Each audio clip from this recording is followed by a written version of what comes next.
हरे कृष्ण।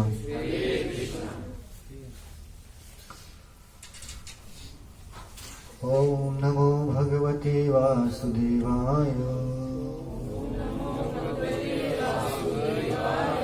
ओम नमो भगवते वासुदेवाय। ओम नमो भगवते वासुदेवाय।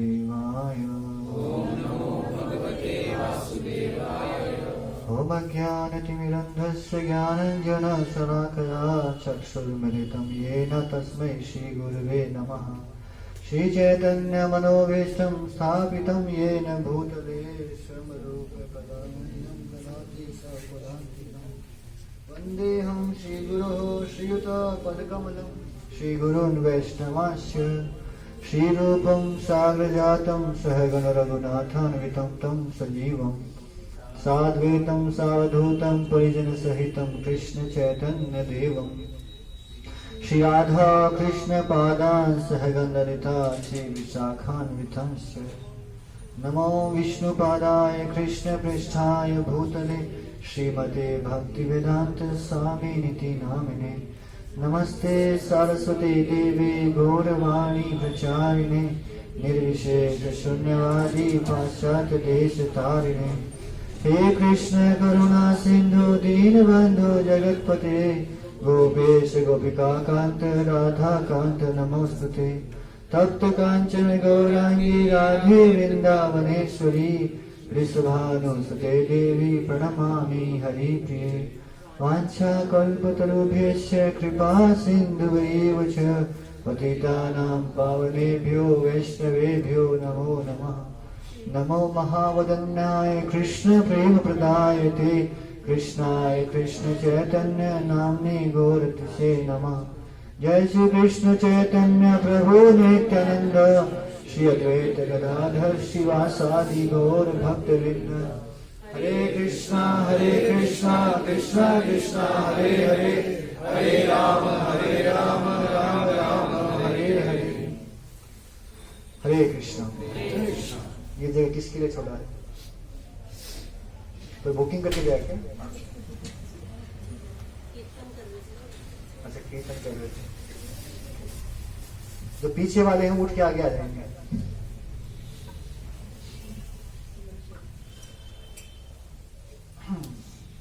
ओके,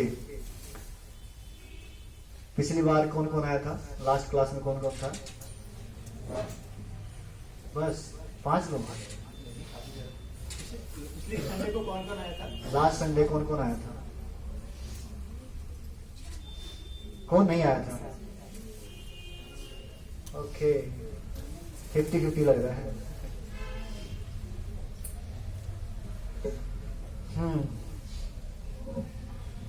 तो आज का हमारा जो टॉपिक है प्रकृति के नियम। भगवद गीता के 5 विषय बताए गए हैं। भगवद गीता का नाम अगर आप लोगों ने सुना है तो ये भगवद गीता है। भगवद गीता यथारूप, जिसको भगवान श्री कृष्ण ने इको बंद कर दें। भगवान श्री कृष्ण ने बोला किसको? अर्जुन को। और इस भगवद गीता के अंदर 700 श्लोक हैं और 5 विषय हैं भगवद गीता के। 5 विषय मतलब 5 टॉपिक्स के ऊपर में भगवद गीता चर्चा करती है। पहला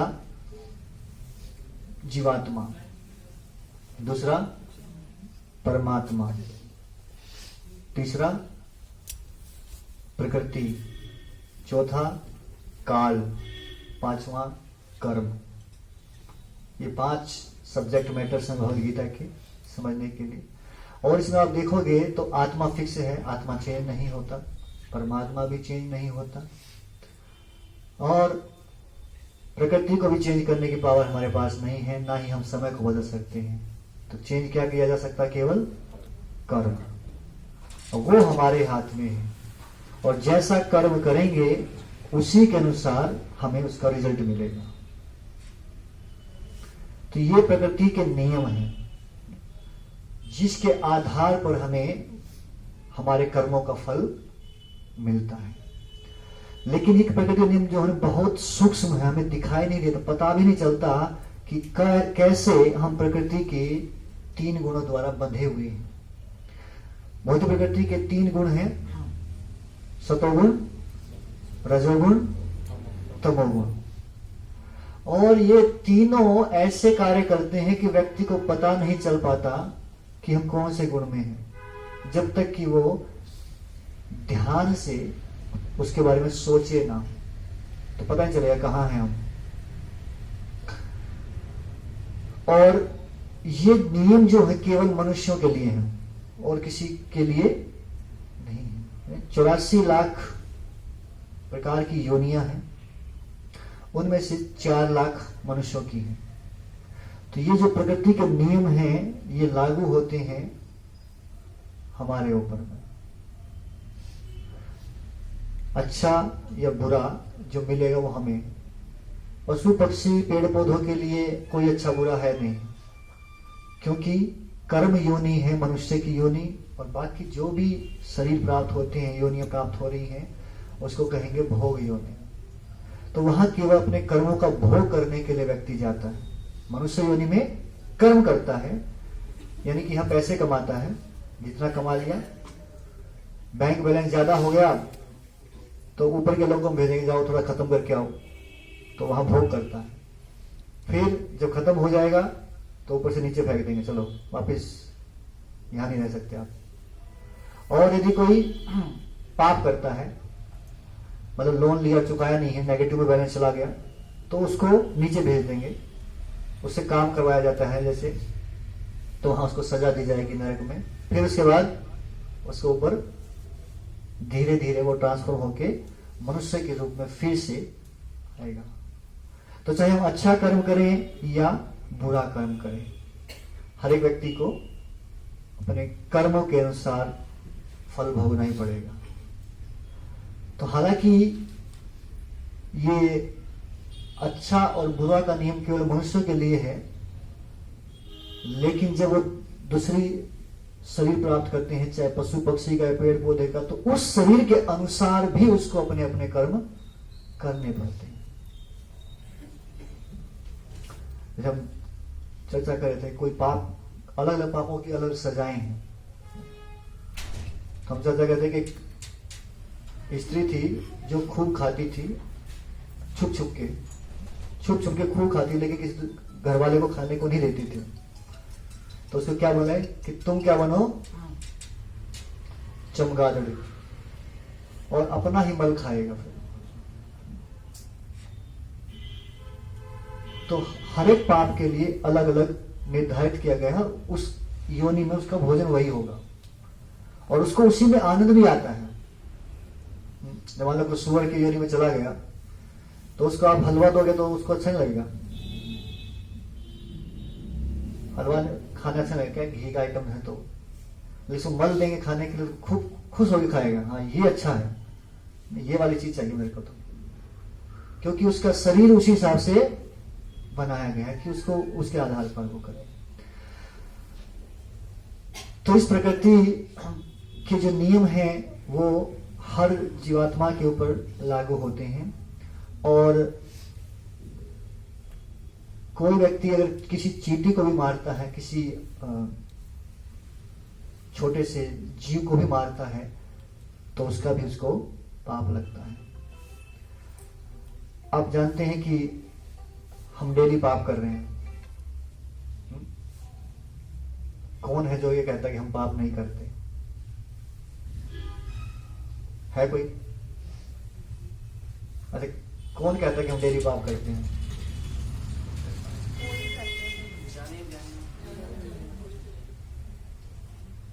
जानबूझ के करते हैं। करते हैं कैसे? जैसे भगवान की भक्ति करनी है, जानते हैं फिर भी नहीं करते। ये पाप नहीं है, पाप की बात कर रहे हैं। कौन बताएगा?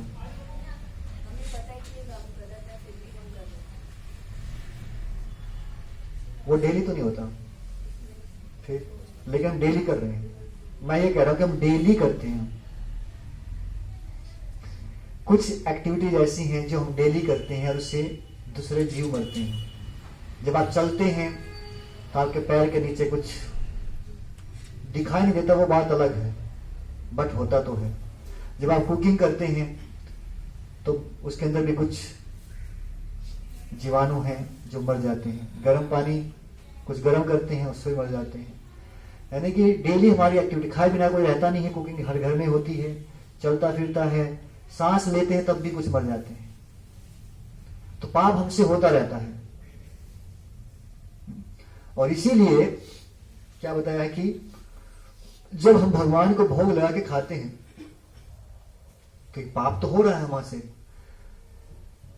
तो भगवान को जब भोग लगा देते हैं उस भोजन को, तो क्या होगा, भगवान उसमें से पाप को निकाल लेते हैं और उसको खाने से फिर हमारी चेतना शुद्ध होती है।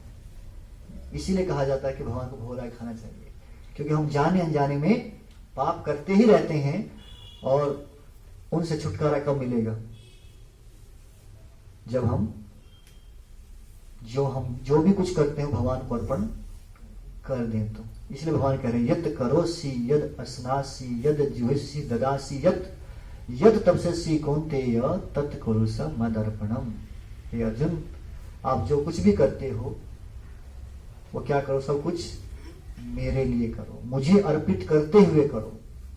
अर्जुन युद्ध नहीं करना चाहते, भगवान बोले तुम युद्ध करो, मुझे अर्पित करते हुए करो, मैं चाहता हूं इसलिए करो। तो हम जो भी कुछ करते हैं इस भाव से कि भगवान चाहते हैं, फिर इसका मतलब तो ये हुआ कि हम कुछ गलत काम भी करते हैं तो मतलब भगवान चाहते हैं, ऐसा ही होगा, ऐसा ही है क्या? अर्जुन के मन में ऐसा प्रश्न आया था कि भगवान जब आपकी इच्छा के बिना तो पत्ता नहीं हिलता तो पाप कैसे होता है, कौन कराता है वो? अथ केन पृक्तोयम पापम चरति पुरुषः अनिच्छनपि वाष्णेय बलादिव नियोजिता। इच्छा नहीं होती पाप करने की, फिर भी ऐसा लगता है कोई जबरदस्ती पकड़ करके हमसे पाप करवा रहा है। तो भगवान आप तो नहीं है ना, क्योंकि आप परमात्मा के रूप में हर एक जीव के हृदय में हैं और आपकी इच्छा के बिना पत्ता नहीं हिलता तो पाप भी मतलब आप ही करवा रहे होंगे, ऐसा ही कुछ भाव है। लेकिन भगवान कहते नहीं, वो पाप मैं नहीं कराता, वो कौन कराता है? काम एस क्रोध एस रजोगुण समुद्भव। अर्जुन, ये रजोगुण से उत्पन्न काम है, और काम की परिभाषा क्या देते हैं? इंग्लिश में कहते हैं लस्ट, और इसकी परिभाषा है कि अपनी इंद्रियों को संतुष्ट करने की इच्छा को ही काम कहा जाता है। जब मेरी कुछ भी इच्छा है अपनी सेंसेस को सेटिस्फाई करने की, चाहे जीभ को सेटिस्फाई करना है, चाहे आंखों को, चाहे कानों को, चाहे नाक को, चाहे स्किन को, किसी भी इंद्रियों को मैं संतुष्ट करना चाहता हूं, उसको कहेंगे काम। इसलिए चैतन्य चेतावनी में कहा गया है, कृष्ण इंद्रिय प्रीति वांछा धरे प्रेम नाम। कृष्ण की इंद्रियों को प्रसन्न करने की इच्छा को क्या कहेंगे? प्रेम है। और निज इंद्रिय प्रीति धरे काम नाम, और अपने इंद्रियों को संतुष्ट करना काम।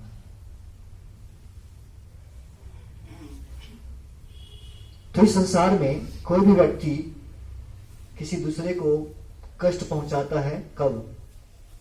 अपनी संतुष्टि के लिए, अपनी इंद्रियों की तुष्टि के लिए।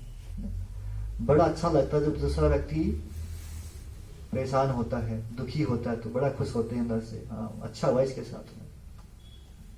तो उसको दुखी देख करके व्यक्ति सुखी होता है। तो यहां प्रकृति के नियम हर व्यक्ति पर लागू होते हैं। प्रकृति के नियम जो है हर व्यक्ति के ऊपर लागू होते हैं। इसीलिए यदि हम एक जीव की, चींटी की भी हत्या करते हैं तो हमें उसका फल जरूर मिलेगा, इसलिए हमें नहीं करना चाहिए। कारण जिसको हम, यदि हम किसी को जीवन नहीं दे सकते तो मारने का अधिकार भी नहीं है। हमारे पास कोई अधिकार नहीं किसी को जीवन दे सके। तो यहाँ एक चीज तो यह है कि भगवान के द्वारा बनाए गए नियम और मनुष्य के द्वारा बनाए गए नियमों में कुछ डिफरेंस है। वो डिफरेंस क्या है, कोई बता सकता है? क्या डिफरेंस है? 4 डिफरेंस है, नोट डाउन कर लीजिए। सिर्फ 2-3 लोग दिखाई दे रहे हैं जो कॉपी पेन लेके आते हैं।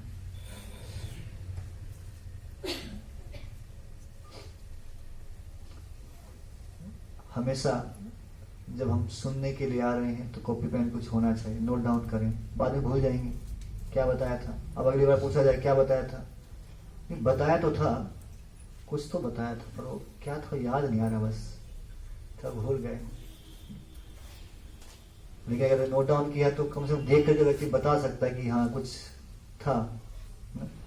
तो पहला दोष क्या है, मनुष्य के द्वारा बनाए गए नियम, हमारी इंद्रियां क्या है, अपूर्ण है। अवर सेंसेस आर इम्परफेक्ट,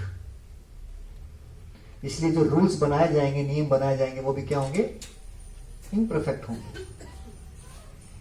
अब हमारी इंद्रियां कैसे अपूर्ण है, कैसे इम्परफेक्ट है, कोई एग्जांपल। जैसे मान लो हम जीभ का उदाहरण लेते हैं। हाँ, किसी ने संतरा खाया, संतरा कैसा लगता है, खट्टा लगता है, लेकिन आपको पहले नींबू खिलाए फिर संतरा खिलाए,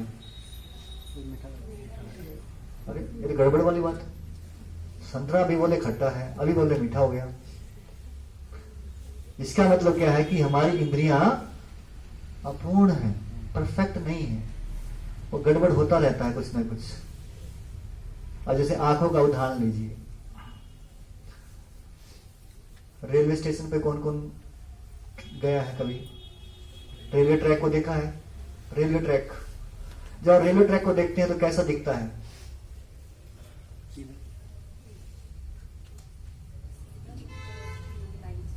दो लाइन से, लेकिन दूर तक देखेंगे तो कैसा दिखाई देगा, ये ध्यान नहीं दिया अभी तक, अब के बाद ध्यान दीजिएगा। जब देखेंगे तो आपको लगेगा कि आगे जाकर दोनों मिल रही हैं, ऐसा लगेगा दोनों मिल रही, लेकिन मिलती कभी नहीं है, पर ऐसा लगता है। इससे पता चलता है कि हमारी, और अब इस दीवार के पीछे कौन खड़ा है मेरे को नहीं दिख रहा है, परफेक्ट नहीं है ना, हम नहीं बता सकते। अब मान लो आपको बाहर से जोर जोर की आवाजें आ रही हैं, तो क्या सोचेंगे,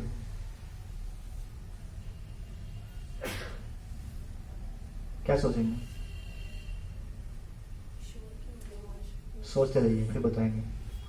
अभी आगे चलते हैं। पहला इम्परफेक्ट सेंसेस, लेकिन भगवान के द्वारा जो नियम बनाए उनमें कोई त्रुटि नहीं होती। ओके, सेकंड, क्योंकि हमारी इंद्रियां अपूर्ण हैं, इसीलिए हम क्या करते हैं, भ्रमित हो जाते हैं, इल्यूजन। भ्रमित होना मतलब रस्सी को सांप समझ लेना। होता है कभी अंधेरे में ऐसा हुआ हो, या फिर आप सोचो, सबका एक्सपीरियंस नहीं होगा, लेकिन रात को आपको किसी दूसरे स्थान पर पैदल चल के जा रहे हैं और आपको पता है कि ये रास्ता जो है यहाँ पर रात को चोरी करने वाले लोग होते हैं, और बहुत सारे पेड़ हैं, तो जो देखते हैं तो पेड़ को देख के लगता है कोई खड़ा है, लग रहा है शायद कुछ ऐसा लगता है कि यहाँ कोई व्यक्ति, ऐसा होता है। ये क्यों, हम इल्यूजन में आ जाते हैं, भ्रमित हो जाते हैं। इसी प्रकार से कभी कभी रस्सी को सांप समझ करके डर जाता है व्यक्ति, सांप। तो ये क्यों होता है, क्योंकि हमारी इंद्रियां अपूर्ण है, इसलिए हम भ्रमित हो जाते हैं। और जब भ्रमित हो जाते हैं तो तीसरा डिफेक्ट क्या है, गलतियां करते हैं। इसे क्या कहते हैं, मनुष्य क्या है, हाँ, गलतियों का पुतला है। क्यों, इसी वजह से कुछ ना कुछ गड़बड़ करेगा ही करेगा, गलतियां होती है, कोई परफेक्ट नहीं है संसार में। और जब गलती हो जाती है तो चौथा, उसको छुपाने के लिए हम दूसरों को धोखा देते हैं, चीटिंग प्रोपेंसिटी, धोखा देना। तो ये चार जो डिफेक्ट्स हैं मनुष्यों के अंदर में, तो भगवान के द्वारा जो नियम बनाए जाते हैं तो उनके अंदर ये भेद नहीं होते। तो भगवान के नियम जो परफेक्ट हैं उसमें कोई चेंज नहीं होता, जो पहले थे वो आज भी हैं, आगे भी रहेंगे। लेकिन इंडिया के जो नियम हैं, जो हमारे कॉन्स्टिट्यूशन में लिखे हुए हैं, वो चेंज होते रहते हैं, कुछ न कुछ अमेंडमेंट होता रहता है, बदलाव होते रहते हैं। मनुष्यों के जो नियम है उसमें मनुष्यों के लिए केवल मनुष्य के हत्या करेगा तो उसको मानते हैं हत्या हो गई। चींटी को मारे तो कोई जेल नहीं होती, होती है? कोई लगता हो कि भैया इसको अपराध लगेगा, अभी सजा सुनाई जाएगी, कोर्ट में केस चलेगा।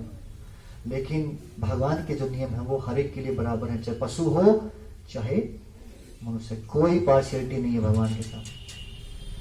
क्यों पार्शियलिटी क्यों नहीं करते भगवान? क्योंकि भगवान कह रहे हैं कि सारे के सारे जो जीव हैं उनका अहम बीज प्रदा पिता, मैं हूं पिता। भगवान कहते हैं कि सब मेरी संतानें हैं, मैं उनको बीज प्रदान करने वाला पिता हूं। और बीज कहां डालते हैं? माता के गर्भ में। अब ये माता कौन है यहाँ? प्रकृति, नेचर।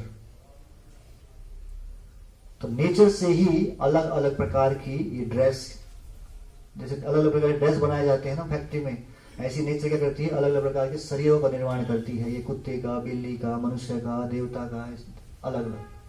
इसलिए भगवान कह रहे हैं कि मैं क्या हूं? सभी का बीज प्रदान करने वाला पिता हूं।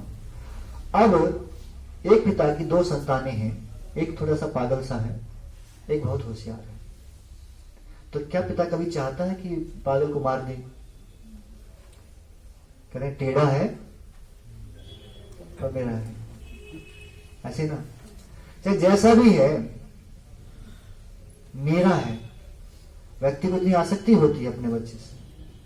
तो भगवान कह रहे सब मेरी संतानें हैं, और एक संतान दूसरे को मार रहा है तो क्या भगवान से खुश होंगे? तो भगवान की नजर में तो सब बराबर है।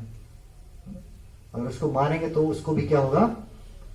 उसकी सजा तो भुगतनी ही पड़ेगी। इसीलिए हमें ये समझना है। भगवद गीता में भगवान कहते हैं कि कौन वास्तव में पंडित है। भगवान कह रहे हैं कि जो व्यक्ति ब्राह्मण को, गाय को, कुत्ते को, चंडाल को, सभी को एक दृष्टि से देखता है, एक समान मानता, पंडिता समदर्शिना, वो पंडित है जो सबको समान दृष्टि से देखता है। अब समान दृष्टि से देखने का अर्थ क्या हुआ यहां पे? कौन बताएगा?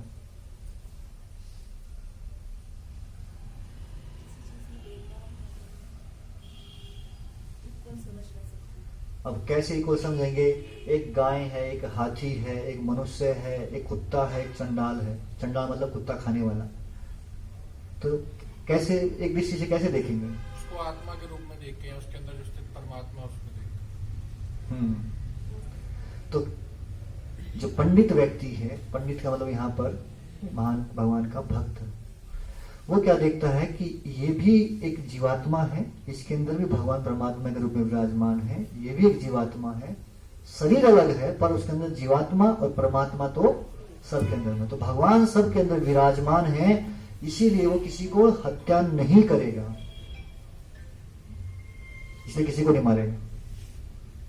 ये है समदृष्टि, कि सभी को भगवान का अंश के रूप में देखना और भगवान को सबके हृदय में विराजमान देखना। फिर उसको कहेंगे कि वो क्या है? समदर्शी है। तो वो ये नहीं सोचता कि ये कुत्ता है, ये है, तो ये हाँ ये देखेगा कि कुत्ते के शरीर में है, लेकिन अपने कर्मों की वजह से अब कुत्ते के शरीर में आया है, लेकिन है तो भगवान का अंश ही, जीवात्मा ही है।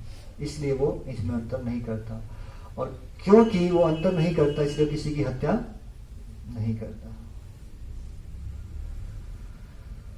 तो वास्तव में मांसाहारियों और शाकाहारियों में अंतर ना कर पाने का कारण क्या है? कि जैसे गाय है, वो क्या करती है? घास खाती है, पर उसमें भी जीवन है। घास के अंदर भी जीवन है, गाय के अंदर भी जीवन है। तो फिर तो जीवस्य जीव जीवनम, एक जीव दूसरे जीव का भोजन होता है। अब देखो, चूहे को कौन खाता है?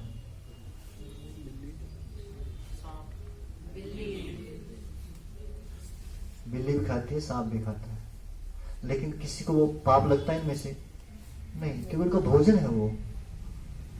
एक जीव दूसरे जीव का भोजन है, तो उसमें कोई प्रॉब्लम नहीं। लेकिन मनुष्य जो है वो सबसे खतरनाक जीव है। वो अपना तो खाता ही, दूसरे का भी हिस्सा खा लेता है। जबकि ईश्वर में कहा गया है कि व्यक्ति को, हर एक व्यक्ति का भगवान ने कोटा निर्धारित किया हुआ है। जैसे गवर्नमेंट कहते हैं ना कि इतना कोटा फ्री में कुछ मिलेगा, एक कोटा निर्धारित किया जाता है। आरक्षित सीटें, तो ये भगवान ने हर जीव के लिए कुछ फिक्स किया है कि आपको ये मिलेगा।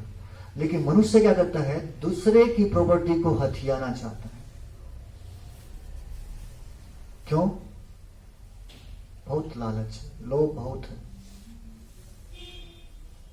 बहुत ज्यादा अत्याचार करता है। तो वाली उदाहरण देते हैं, जैसे अगर ट्रक में से, ट्रक जा रहा है, उसमें से एक चावल की बोरी गिर गई, तो क्या होगा? पक्षी आएंगे, चोंच भरेंगे, उड़ जाएंगे। लेकिन मनुष्य आएगा, एक्टिवा लाएगा, बोरी उठाएगा और चल देगा। यानी कि पशु पक्षी क्या, जितनी उनकी आवश्यकता है केवल उतना लेंगे। अब मनुष्य स्टोर करके रखता है, जितना मिल जाए आने दो, और और और और ये और में भूख कभी खत्म, कभी संतुष्ट हो नहीं सकता व्यक्ति। वामन देव, भगवान वामन देव जो है, जानते हैं? कौन नहीं जानता वामन देव को? भगवान वामन देव सुना नाम? ओके, बहुत अच्छी बात है। बलि महाराज के पास गए भगवान वामन देव, जाकर के बोले मेरे को 3 पग भूमि चाहिए। बलि बोलते क्या तुम हाइट से भी छोटे हो, दिमाग से भी छोटे हो, है? अरे तुम किसके पास आए पता है? बलि हूं मैं, बलि, तीनों लोगों का राजा हूं। तुम मेरे से जो मांगो वो दे सकता हूं, और तुम केवल 3 कदम मांग रहे हो। अरे इतना तो मांगो, पूरा जिंदगी भर आपको कुछ कमाने की जरूरत ना पड़े, किसी दूसरे के पास हाथ फैलाने की आवश्यकता ना पड़े। तो क्या बोले भगवान वामदेव? क्या बोलते हैं? 3 पग तो मांगा ही था। इस प्रश्न के उत्तर में क्या बोले? बोले कि जो लालच है जिसको, उसको आप एक गांव की बात करें, पूरा लोक भी दे देंगे, तभी वो संतुष्ट होने वाला नहीं है। तो ब्राह्मण को संतुष्ट रहना चाहिए, जितना उसको चाहिए उतना मिल जाए। तो बोले मेरे 3 कदम में मैं संतुष्ट हो जाऊंगा, उतना दे दीजिए बस। नहीं तो क्या है, संतुष्टि कभी होती नहीं है। पहले व्यक्ति सोचता साइकिल घर में आ जाएगा, साइकिल आने के बाद फिर एक्टिवा भी आ जानी चाहिए। अब तो एक्टिवा जिसके पास हो तो वो सोचता गाड़ी होनी चाहिए, ठंड लगती है सर्दियों में जाने में, गाड़ी होती तो क्या अच्छा होता। अब गाड़ी मिल जाए तो कहेगा अच्छी वाली गाड़ी चाहिए, थोड़ी सी जिसमें थोड़ा उबड़ खाबड़ जगह पे चले तो स्मूथ लगे। वो भी मिल जाए तो फिर तो थोड़ा हवाई जहाज भी कुछ हो जाए, पर्सनल अपना, सीधा ट्रैफिक में फंसना ही नहीं, यहां से उड़ाया सीधा पहुंच गया। तो कभी सेटिस्फाई नहीं होगा व्यक्ति, चलता रहेगा ये। तो हमारी जो प्रॉपर्टी है, जो हमारे लिए निर्धारित किया गया, हमको उसी को लेना चाहिए। भगवान जो है हमारे लिए भोजन निर्धारित किए हैं, क्या? अन्न और फल, सब्जियां, दूध। और ये जितनी चाहिए उससे ज्यादा क्वांटिटी में होती है। जैसे गाय जो दूध देती है वो इतना देती है कि बछड़े को तो चाहिए है उतना मिलेगा, उससे एक्स्ट्रा देती है। अगर सारा दूध बछड़े ने पी लिया तो उसका पेट खराब हो जाएगा। जिन्होंने गाय पाली होगा उसको पता होगा। एक्स्ट्रा देती है, किसके लिए है वो मनुष्यों के लिए है। उसको पी सकते हैं, उसमें कोई दिक्कत नहीं है। फल ज्यादा ही मिलते हैं, सब्जियां, अन्न, ये भोजन जो है मनुष्यों के लिए बनाया गया है, क्योंकि मनुष्यों के दांत भी इनको खाने के लिए अनुकूल हैं, और जो डाइजेशन सिस्टम है हमारा वो भी इसके लिए ही बना है। लेकिन मनुष्य खाता है मांस। अब मांस को डाइजेस्ट करने के लिए ना तो हमारा डाइजेशन सिस्टम है, जितने भी आप मांसाहारी जीव देखेंगे वो निगलते हैं, चबा कर नहीं खाते। डॉक्टर क्या बोलते हैं कैसे खाना चाहिए? डॉक्टर साहब बैठे हैं, क्यों चबा चबा के खाना चाहिए? स्लाइडली लंबाई जो ग्लैंड्स होते हैं हमारे वो सिक्रीट करते हैं, जो तो पार्शियल फूड वहीं पे ब्रेक डाउन हो जाता है उसका, इजी टू डाइजेस्ट हो जाता है। और हमारा जो इंटेस्टाइन है उसकी लेंथ हमारी लेंथ की भी कई गुना होती है, तो उसमें समय जितने टाइम तक उसमें रहेगा पूरा डाइजेस्ट हो जाना चाहिए। उसके बाद जो गंदगी है उसको बाहर निकालते हैं और जो मिनरल्स जो भी आवश्यकता है उसको बॉडी अपने कंज्यूम कर लेती है। लेकिन जो मांसाहारी हैं वो चबा के नहीं खाते, वो निगल के खाते हैं। और जो निगल जाते हैं उनके पेट की खराब प्रॉब्लम्स हो जाती है मनुष्यों में। जो रोटी भी चबा के नहीं खाते वो भी निगलने से उसको भी दिक्कत हो जाती है। अब मांस को डाइजेस्ट करने इतना आसान नहीं है। और ऊपर से हमारे दांत भी ऐसे नहीं बने हैं। जो मांसाहारी जीव उनके दांत हैं वो कच्चे मांस को फाड़ के खाते हैं, ऐसा नहीं कि वो फ्राई करते हैं थोड़ा मसाला डाल के और फिर बनाते हैं। मनुष्य ऐसा करता है, पर जिनका भोजन है जैसा तो भगवान ने ऐसे हथियार दिया उनको। उनके दांत ऐसे हैं कि वो फाड़ के खा सकते हैं, हम नहीं खा सकते फाड़ के। हमारे दांत ऐसे हैं नहीं। साइडों के दांत क्या है, थोड़े पैने तीखे नहीं होते हैं, चौड़े मोटे हैं थोड़े से, वो चबाने के लिए बनाए गए हैं। थोड़ा सा यहां से घिसो इसको, जितना घिसेंगे उतना उस हिसाब से खाएंगे, हमारा डाइजेशन सिस्टम अच्छा रहेगा, बीमारियां कम होंगी। सारी बीमारियों की जड़ जो है वो हमारा पेट है। जिसका पेट साफ है, क्लियर हो जाता है, अच्छे से डाइजेस्ट हो जाती चीजें, उसको बीमारियां बहुत कम आती हैं। लेकिन ज्यादातर बीमारियां जो होती हैं पेट की वजह से होती हैं, क्योंकि पेट में भोजन जाता है वो सड़ता रहता है, डाइजेस्ट नहीं हो पाता और फिर प्रॉब्लम्स एक के बाद एक। इसलिए हमें हमारे जो निर्धारित कोटा है, भगवान ने जो हमें निर्धारित किया कि भैया आपको ये खाना है, वो खाएंगे तो कोई प्रॉब्लम नहीं होगा। तो फिर ये प्रकृति के नियमों को अगर हम मानते हैं तो इस प्रकार से व्यक्ति सुखी रह सकता है। तो हमने पहले सुना कि किस प्रकार से भगवान सभी जीवों के पिता हैं, क्योंकि वो बीज प्रदान करने वाले हैं, प्रकृति माता है, तो उनके प्रकृति गर्भ से ही सारे के सारे शरीर उत्पन्न होते हैं।